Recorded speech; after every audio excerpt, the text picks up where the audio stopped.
India and Pakistan fired barrages of shells at each other across their angry Kashmir frontier Friday, leaving at least one dead as the troubled region braces for more violence amid renewed hostilities between the arch-rivals.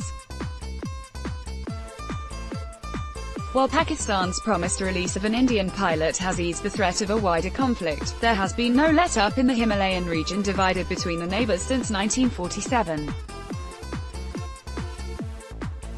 Alongside the shelling, which caused widespread damage, Indian forces in Kashmir killed 2 suspected militants during a nighttime clash. It comes after Indian and Pakistan fighter jets staged tit-for-tat cross-border raids this week, as they wrangled over a suicide bomb attack in Kashmir last month that left 40 Indian paramilitaries dead.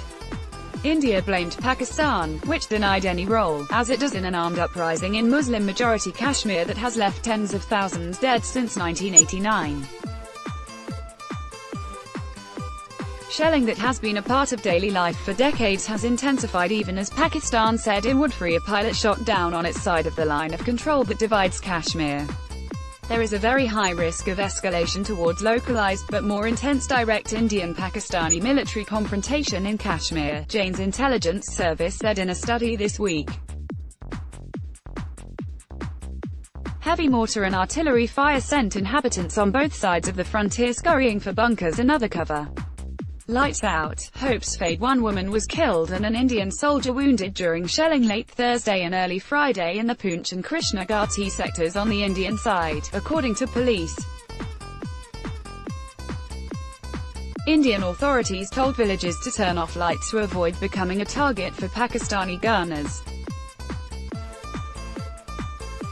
Nowshera, a small town 3 kilometers (2 miles) from the ceasefire line, was plunged into darkness, but gunfire and explosions broke the silence through the night.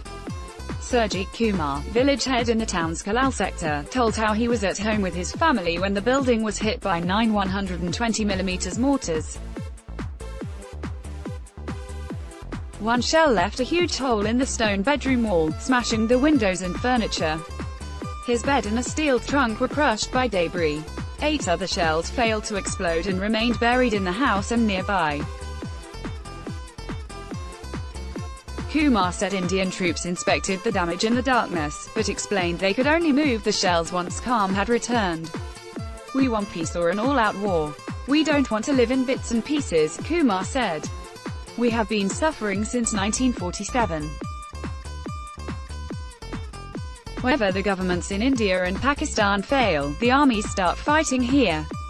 This has to stop. We are very scared. They are firing heavy weapons, not just bullets. Yesterday Pakistani jets were flying over our village. We haven't cooked or eaten properly since the shelling began." Revenge Kashmir residents had been bracing for the surge in hostilities since a suicide bomber rammed an explosive-laden car into a military convoy at Pulwama near the main city of Srinagar, killing the paramilitaries. It was the worst militant attack in 3 decades of violence. Amid nationwide anger, Indian forces have staged near-daily raids since the attack, and 2 militants were killed in a gun battle at Handwara near the frontier in the early hours of Friday, police said. "We are angry about what happened in Pulwama," said Kumar. "We want India to take revenge for the deaths, but they should also think about us. Let them annihilate Pakistan, once and for all. We can't pass on this violence to our next generation." The village of about 250 houses has no protective shelters. Some people have built their own, but work on the public shelter was halted last month because of winter rains. The only school has been closed for a week and most children have been sent away.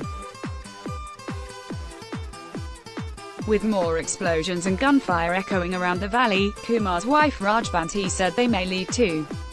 "We cannot live like this. If we are given an option, we would definitely leave this place forever. We are poor but still love our lives," she said.